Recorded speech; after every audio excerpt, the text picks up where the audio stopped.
we know you have a very busy schedule today. So if you want, we'll be welcome to be connected with us, but do not hesitate to disconnect if necessary on your side. So see you next time. Physically, maybe I hope we will be able to invite you to Paris in the next month. Goodbye. Thank you very much. Bye, Jacques. Bye-bye. L'orateur suivant est Chris Simons. Donc, Chris Simons est anglophone aussi, mais parle parfaitement le français. Il est vice-président de Medical Robotics pour la société Surgical Science et Mimic. Alors, c'est un Britannique, mais qui a été éduqué en France et en Belgique. Il m'a précisé qu'il avait pour grande fierté d'avoir été dans la même classe que la fille de Jacques Brel. Voilà. Donc, il a eu une carrière dans l'informatique et la santé, donc 11 ans en France, 20 ans aux USA, chez Bull, chez Boston Scientific. Et il est dans la robotique depuis 15 ans quasiment. D'abord chez Intuitive Surgical et depuis 7 ans maintenant, il est chez Mimic et s'occupe du programme de simulation et des formations. Chris, Bonjour, je suis là. Bonjour. Alors, à toi la parole. Bonjour tout le monde. Est-ce que vous voyez mon écran? Parfaitement. Ah bon. Merci pour l'invitation de vous parler aujourd'hui. Je m'excuse si mon français de temps en temps se perd. Ça fait quelque temps que je vais parler en français, mais je vais essayer de faire de mon mieux. Je vais suivre un petit peu les mêmes thèmes. Je crois que vous avez entendu chez Todd, mais d'un côté un petit peu différent de la perception d'un fabricant et aussi de quelqu'un qui a travaillé un petit peu dans l'industrie. Et je vais essayer de vous donner mes avis sur la chirurgie robotique dans le passé, aujourd'hui et un petit peu dans le futur. Je pense que tout le monde connaît l'importance de la simulation. Ça fait longtemps qu'elle est utilisée dans l'industrie aéronautique. Et ce qui est très important, c'est pratiquer les bases ainsi que les urgences. Les simulateurs robotiques aujourd'hui couvrent en plupart les compétences de base, sont en train de aller dans la direction des procédures, mais pour l'instant, je dirais, ne sont pas assez sophistiqués pour simuler les urgences.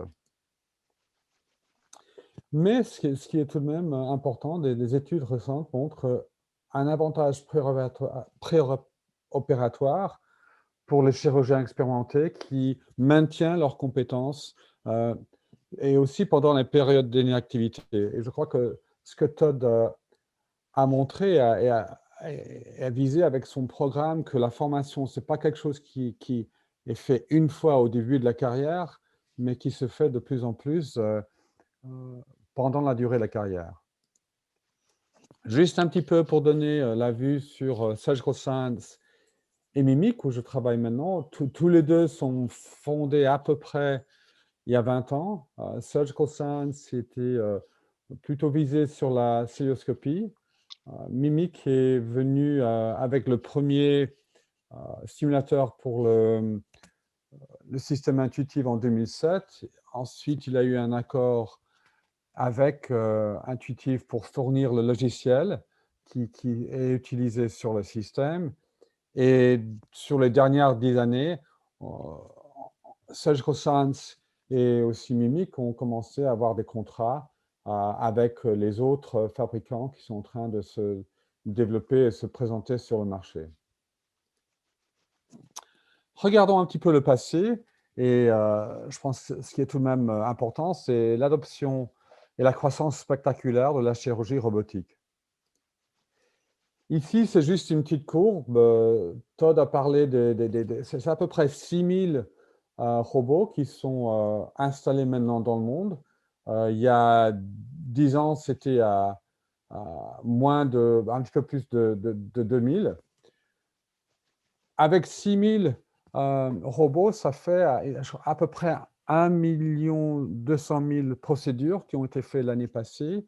Et on voit, on pense qu'en 2025-2026, il y aura peut-être 2,5 millions de procédures qui seront faites avec la chirurgie robotique, qui voudra dire qu'il y aura besoin d'à peu près encore 6 000 de robots en plus, parce que la moyenne de procédures par robot, c'est 200-250 procédures par an par robot. Ce qui est aussi très important, c'est qu'avec le lancement du simulateur, vous voyez qu'à peu près 65% des systèmes ont été équipés de simulateurs. Aux États-Unis, il y a pas mal d'hôpitaux qui ont 5, 6 ou 7 systèmes, alors ils n'ont pas besoin d'avoir un simulateur sur chaque robot. Et avec des études qu'on a faites, on pense que la majorité des chirurgiens ont utilisé le simulateur et à peu près 10 millions, mais je pense maintenant beaucoup plus, de sessions de simulation ont été faites. Ce qui veut dire qu'on pense que la simulation robotique est peut-être la simulation la plus utilisée dans le domaine médical. Quel est l'impact de ça? Et ça, c'est des données que j'ai eues des Royaumes-Unis. Hein, ça montre un petit peu qu'il y a une douzaine d'années, la majorité des prostatectomies étaient faites à voie ouverte et un petit peu plus de 10% étaient faits au robot. Et il y a 2-3 ans, et je crois que maintenant le pourcentage est au-dessus de 90%. La majorité des prostates sont faits à la robot et très peu sont faits dans le domaine soit cellio ou soit ouvert. Mais ça veut dire aussi que pour les médecins qui ont vécu ce changement, bien sûr, il y a des challenges au niveau de formation. Une des choses que nous, on avons pu voir, et en travaillant avec des centres comme le Nicholson Center, ceux d'entre vous qui ont utilisé un robot savent que l'équipement a besoin aussi des pédales, d'utilisation des contrôleurs. Et sur une période de 10 années, on a vu que les exercices qui ont été en plupart utilisés ont été tout de même les mêmes, parce que la première fois que quelqu'un vient utiliser un robot, c'est les mêmes choses qu'ils doivent apprendre. Alors, 20% des temps, c'est sur les commandes au pied. On a vu les contrôles de base qui est manipulation, embrayage, utilisation d'un quatrième bras varie entre peut-être 50% et 30% des utilisations. Ce qui a augmenté un petit peu, c'est les contrôles fins, la manipulation de l'aiguille, etc. Et puis, tous les autres varient entre 5 et 15%. Ça, c'est les jeux, les protocoles de test, comme FRS, par exemple, ou aussi les procédures. Un des challenges, et je crois ce que Todd a montré, et ceci aussi, c'est des données que j'ai pu trouver au Royaume-Uni, mais aussi les mêmes données que j'ai vues aux États-Unis. Si on voit un groupe de personnes ici, il y a 123 personnes qui font de la prostate en Royaume-Uni. 25% des chirurgiens font 50% des procédures, et aussi il y a 25% des chirurgiens qui font moins de 10% des procédures, et que ces personnes-là sont en train de faire moins peut-être entre 15 et 10 procédures par an. Et c'est là aussi où le besoin de formation et les programmes tels que Todd a expliqué doivent se mettre en place, parce que quelqu'un qui fait un petit volume ne va pas avoir les mêmes réflexes tout de suite sur un système qui est tout de même assez compliqué comme le robot. Alors, qu'est-ce qu'on peut dire sur le passé? C'est très important pour le chirurgien d'apprendre à contrôler le système. On a fait les mêmes mélanges d'exercices aujourd'hui qu'il y a 10 ans. Des variations existent encore dans le nombre de cas que les chirurgiens effectuent sur une base annuelle. Alors on a besoin de revenir sur la formation. Mais tout ce que je vais vous montrer là, c'est seulement la dextérité manuelle. Et on a besoin des autres compétences aussi, comme Todd a expliqué, les compétences cognitives et une capacité de travail en équipe. Dans le présent, on est en train d'augmenter le réalisme dans la simulation de la chirurgie robotique.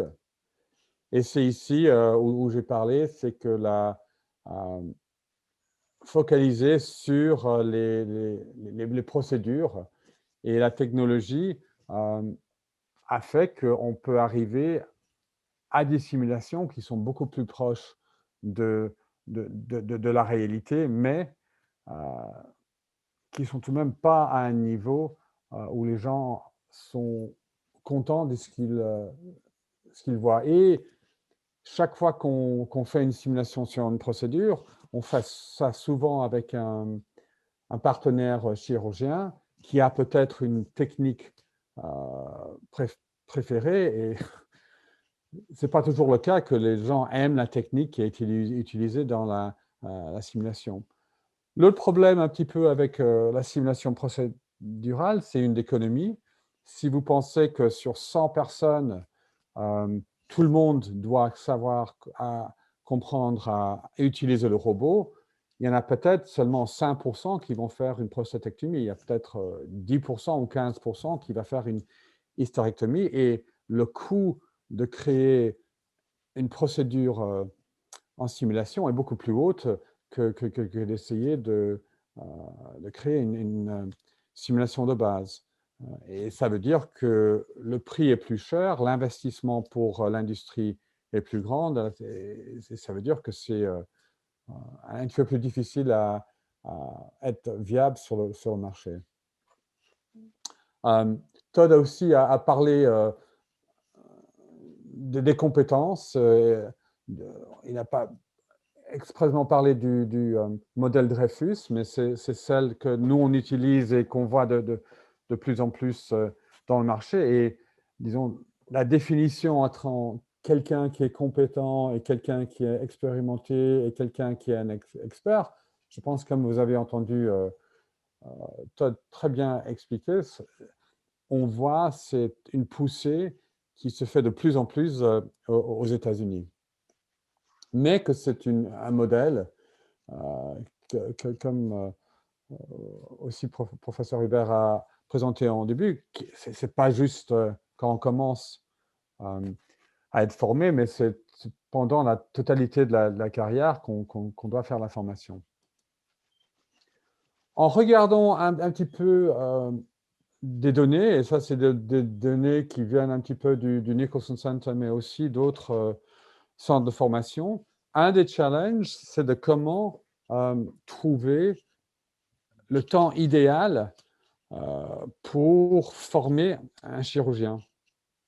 Ici, c'est 77 étudiants qui ont en moyenne donné 10 heures de simulation sur le système avec un cursus de 35 exercices sur lesquels ils doivent passer un certain niveau qui était, ils doivent passer l'exercice 5 fois, dont 2 fois consécutives. Et on voit qu'il y a une grosse variance entre les élèves. À une extrémité, un étudiant a pris 10 heures pour seulement maîtriser 4 exercices. À l'autre extrémité, quelqu'un a pu maîtriser tous les 32 exercices en moins de 5 heures. Alors, c'est très difficile de de certifier quelqu'un. Il faut qu'il passe X nombre d'exercices à tel niveau de compétence, mais de dire vous allez faire ça dans 2 heures ou vous allez faire ça en 10 heures, c'est très difficile à définir en début de programme.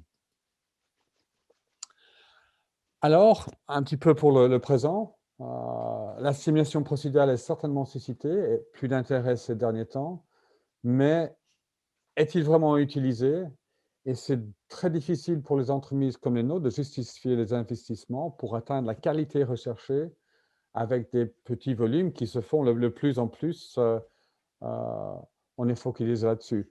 Je pense ce que le marché est en train de rechercher, c'est d'avoir des simulations qui sont beaucoup plus focalisées sur des complications qui se font à des moments précis dans la procédure. C'est un petit peu comme le pilote. Il n'a pas besoin d'apprendre de faire un Paris-New York, mais il a besoin d'apprendre si quelque chose passe comme un problème de moteur.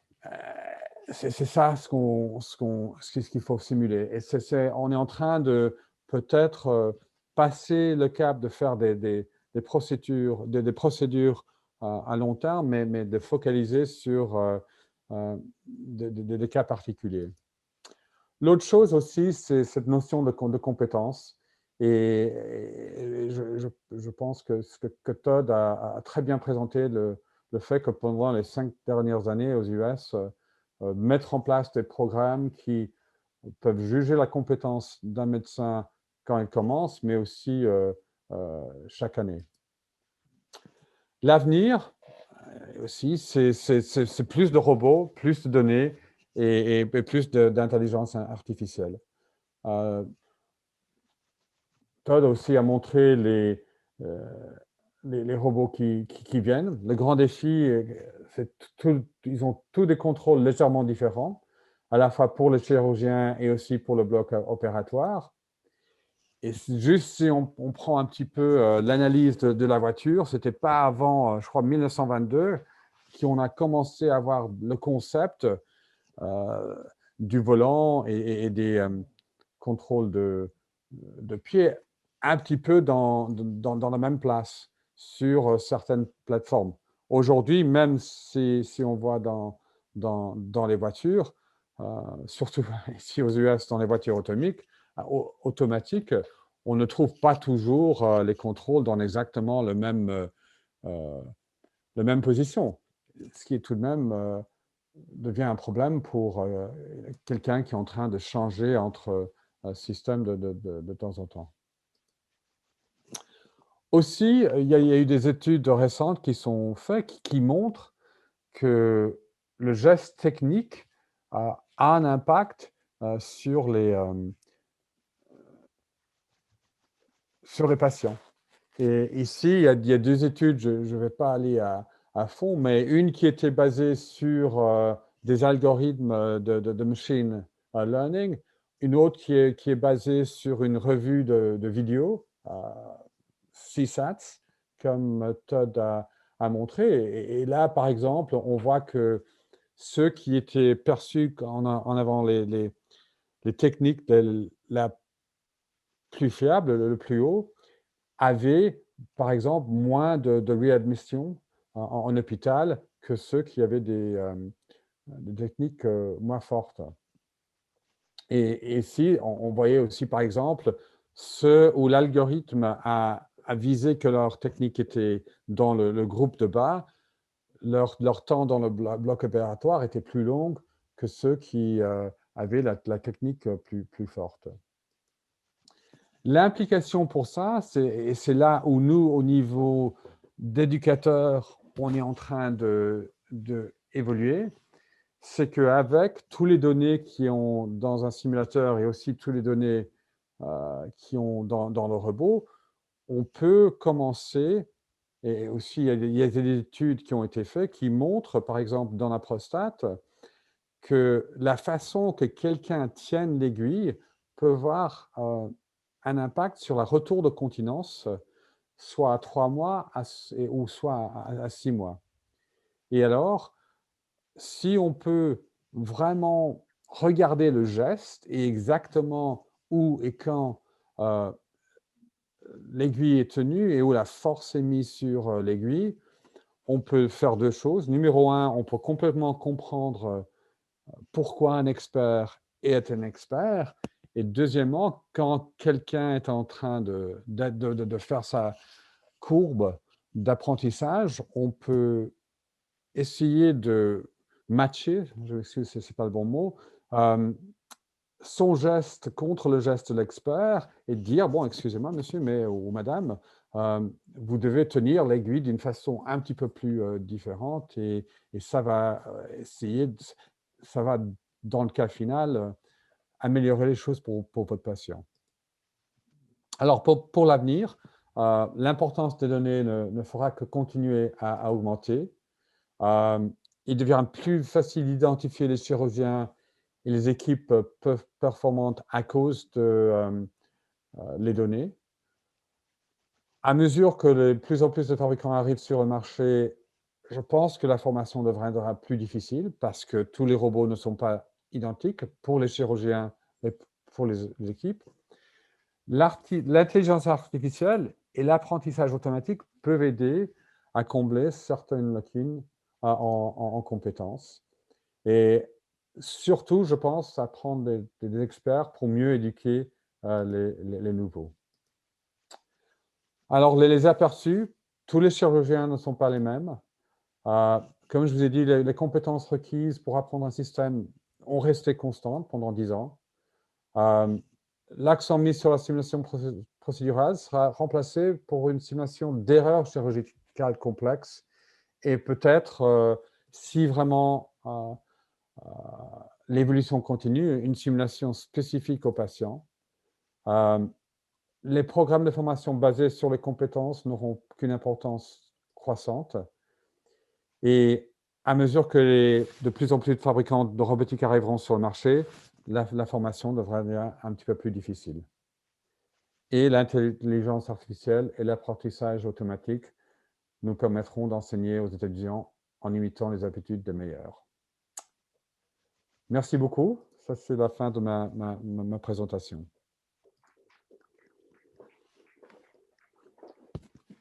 Merci beaucoup, M. Simons.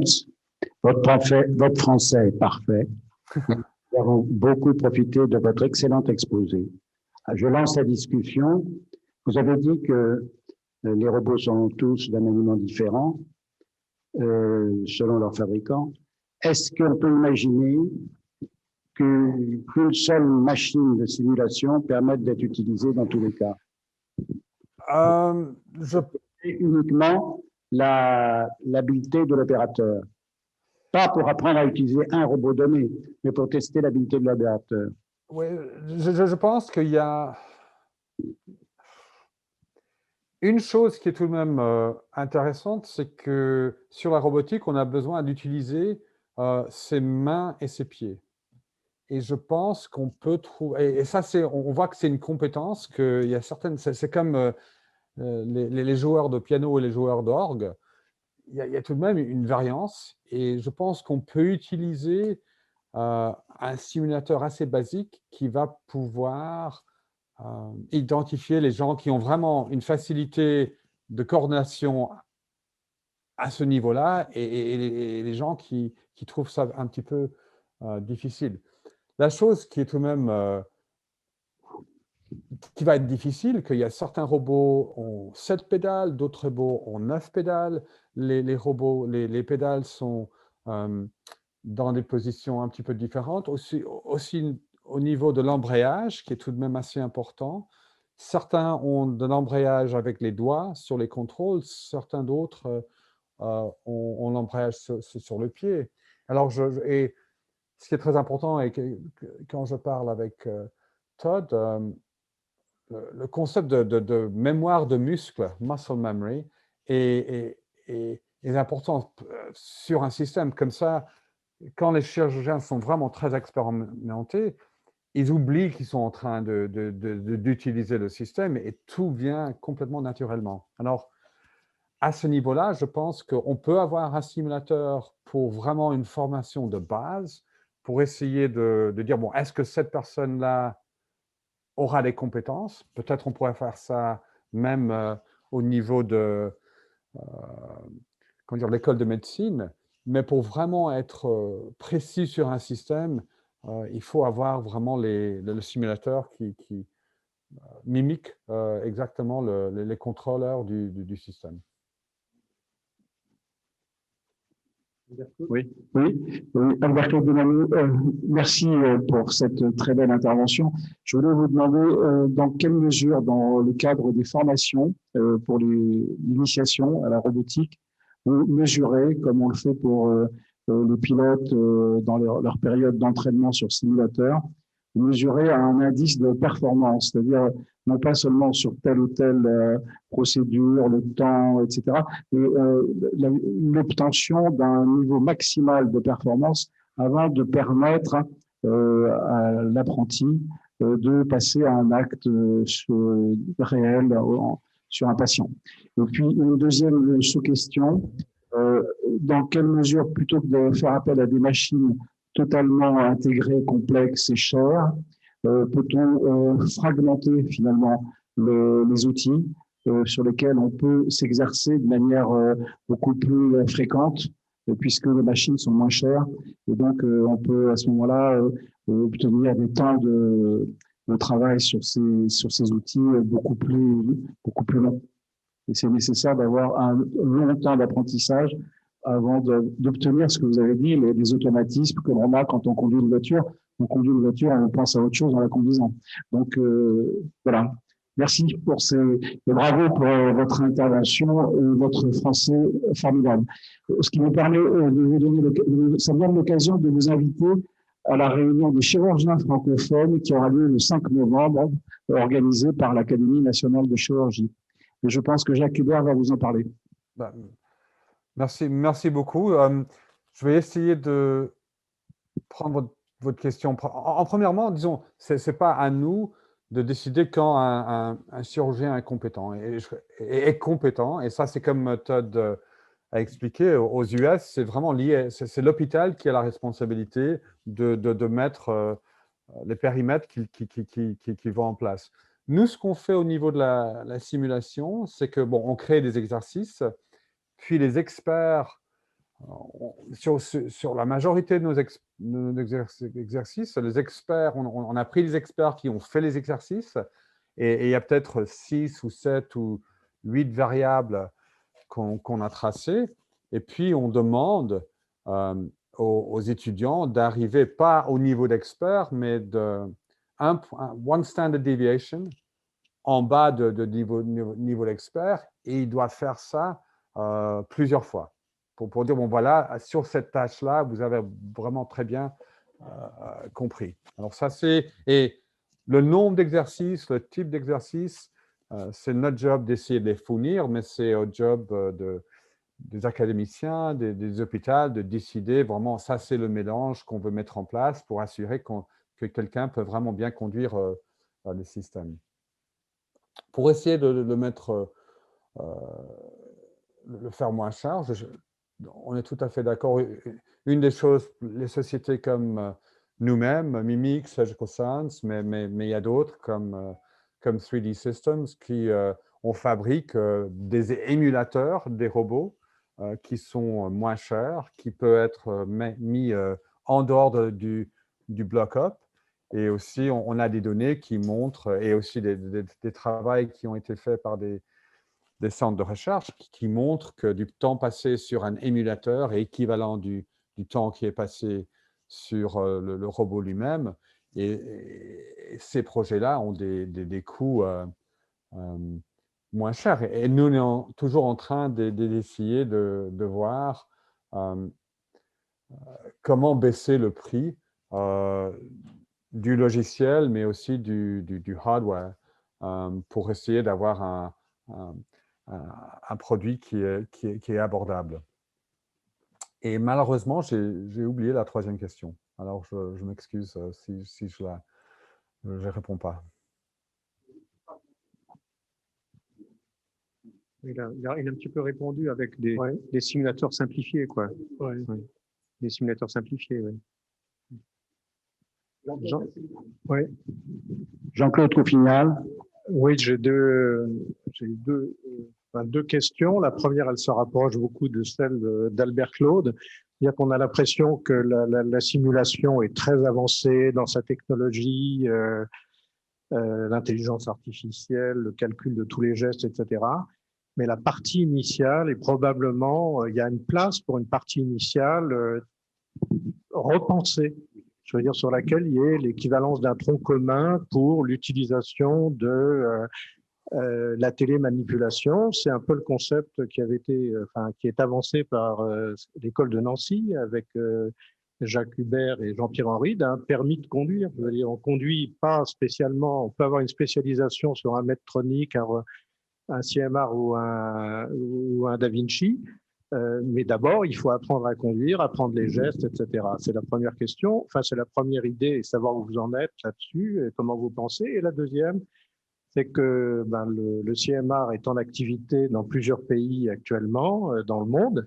Le Medtronic va démarrer, en tout cas en Europe, probablement avant la fin de l'année. Est-ce que l'utilisation, qu'est-ce qu'il y a, je veux dire, est-ce qu'il faut des hand controllers spécifiques pour pouvoir faire cet entraînement? Et est-ce que vous travaillez avec ces compagnies pour nous permettre d'avoir pour nos étudiants et nous-mêmes qui utilisons ces robots une possibilité d'un training à la hauteur de celui que vous êtes capable de proposer? Disons, oui, on travaille avec ces sociétés, c'est dans le domaine public. Serge Grossans, avant Mimic, avait travaillé avec CMR. Mimic a travaillé avec Medtronic. Et je pense que c'est...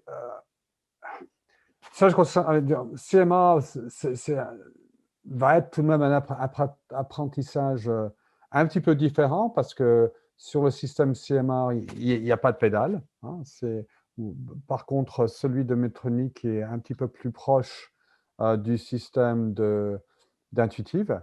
Alors, il y a des compétences qui sont différentes. Je pense, pour aller un petit peu en amont de votre question, on sait que maintenant, beaucoup, par exemple, de programmes de résidence aux États-Unis fait un test sur un simulateur pour identifier les étudiants qu'ils veulent prendre. Et ils voient qu'il y a des gens qui ont des, comment dire, des innate ability, des compétences qui sont acquises naturellement, qui vont dire qu'ils vont avoir moins de difficultés à s'adapter à cette nouvelle technologie. Et disons, dans la situation où, aux autres niveaux qu'ils ont besoin, hein, s'ils sont aussi bien au niveau de leurs études en médecine, etc., mais qui montrent qu'ils ont un talent vers la robotique, ces candidats sont préférés. Et de plus en plus, on voit ce test mis en place au niveau des programmes résidentiels aux États-Unis. Et moi, je pense que il y a 4-5 ans, j'ai pris un de nos petits, un prototype de notre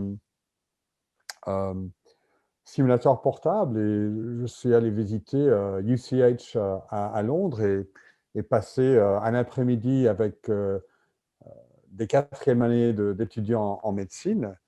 Et c'était très clair que je pense, 12 ou 20 étudiants sont venus. Il y avait un petit quart qui ont pris très vite l'habitude d'utiliser le système et comprendre le système. Et il y avait d'autres qui, c'était très clair qu'ils allaient prendre beaucoup plus de temps de développer les compétences. Alors, je pense qu'on peut avoir une sorte de test de base pour voir un petit peu si quelqu'un a les compétences en général, mais ça ne veut pas dire que quelqu'un qui prenne 10 heures à apprendre le robot peut être un aussi bon chirurgien à la fin. Hein. C'est peut-être qu'il a une bonne technique, il y a beaucoup de choses. Alors, il ne faut pas trop se baser sur ces éléments-là, mais je pense qu'il faut les prendre en compte. Le travail, c'est très important. Ouais. Hubert Joannet. Oui, ce qui est nouveau, c'est que les robots, ils notent les chirurgiens. Donc là, on a des notes qui sont des éléments objectifs. Et quand on enseignait la célioscopie, on voyait bien qu'il y en avait qui avaient plus de mal que d'autres, mais ils n'étaient pas notés. Alors ma question, c'est, elle rejoint un peu celle de Jean-Claude Coufinal, c'est que on a l'impression quand même qu'il y a des robots qui sont plus faciles à utiliser que d'autres. Et qu'on conçoit bien que dans l'avenir, plus un robot sera facile à utiliser, plus il aura de part de marché. Donc, il va y avoir probablement une évolution à ce niveau-là. Et d'autre part, est-ce qu'il y a des secteurs, par exemple dans l'industrie, où on utilise des robots, ou bien les gens ne sont pas qualifiés parce qu'ils ont des trop mauvaises notes, même après 10 heures ou 20 heures de les secteurs. Je ne sais pas comment ça se passe dans l'aviation, mais j'imagine que ça existe. Alors ça, c'était quelque chose que nous ne connaissons pas encore et que nous allons connaître. Je vois que nous avons, oui, Monsieur Simon, vous voulez répondre? La seule chose que je veux dire, c'est que je pense que tout ce que vous dites est correct. Disons, nous savons, par exemple, comme disons, Todd a parlé de son programme de certification annuelle, il y a un groupe d'hôpitaux près de Seattle où ils ont fait la même chose et sur 45 chirurgiens, il y en a 5 sur les fils d'années et ils ont perdu leur privilège. Il y en a 2 qui l'ont perdu parce qu'ils avaient des problèmes avec leurs yeux, qui voyaient la 3D moins bien qu'ils le voyaient auparavant. Et c'est seulement en les forçant, en utilisant le simulateur, qu'ils ont pu voir que c'était un problème réel. Et qu'en réalité, s'ils n'avaient pas mis ce test annuel, ils n'auraient jamais aperçu que la vision commençait à se détériorer un petit peu. Alors, je pense que en réalité, c'est une bonne chose. Et puis, bon, à la longue, le chirurgien, on dit, bon, je n'avais pas du tout compris que ça me passait à ce niveau-là. Et il s'est retiré lui-même de faire la chirurgie dans ce cas-là. Je vois que Jocelyne Trocave nous a dit bonjour à 2h30 et qu'elle a une question maintenant. Oui, bonjour, merci pour cet exposé super intéressant. J'avais une question à propos du retour d'effort. Alors, si je ne me trompe pas, alors au moins dans le Da Vinci, mais je suppose que la plupart des robots qui existent à l'heure actuelle en téléopération sont sans retour d'effort, donc posent encore plus de problèmes pour s'adapter. Est-ce que dans vos entreprises ou dans vos centres de formation, vous avez des développements pour le futur de ces robots qui intégreront du retour d'effort? Est-ce que ça va compliquer votre tâche pour la réalisation de simulateurs, ou bien est-ce que ça va la simplifier parce que de fait, ayant du retour d'effort, ça sera plus simple de se former? Disons, aujourd'hui, les simulateurs peuvent simuler le retour d'effort. Hein. Ça existe sur les simulateurs célioscopiques et nous, en avons aussi des simulateurs robotiques qui peuvent le faire. Bon, les robots aujourd'hui ne l'utilisent pas. Je pense que ça va venir dans un certain sens. Je ne suis pas sûr sur quelle plateforme et dans quel temps, mais c'est quelque chose qui clairement, je pense, va venir dans le futur. Sachant aussi, quand on parle aux chirurgiens robotiques, avec la vision 3D, certaines fois, ils pensent qu'ils ont un retour d'effort parce que juste, il peut même il sent qu'il y a un petit peu de différence, même si ce n'est pas le cas réellement. C'est une substitution sensorielle en quelque sorte. Exactement. Je vois qu'Alain-Antoine, nous a salué à 2h30 et je vois que Rémi Salmon nous a posé une question à 3h24. Cette question, c'est: je pense que nos 2 orateurs anglo-saxons sont en lien direct d'intérêt avec leur présentation. Jacques Hubert, qui les a invités, va nous répondre. Oui, ben évidemment qu'ils ont des liens d'intérêt, mais on ne peut pas considérer que ce soit des conflits. Donc, ce sont parmi les plus compétents pour parler de ces domaines au niveau international. Donc, merci encore à Chris, le président. Merci, M. Simons.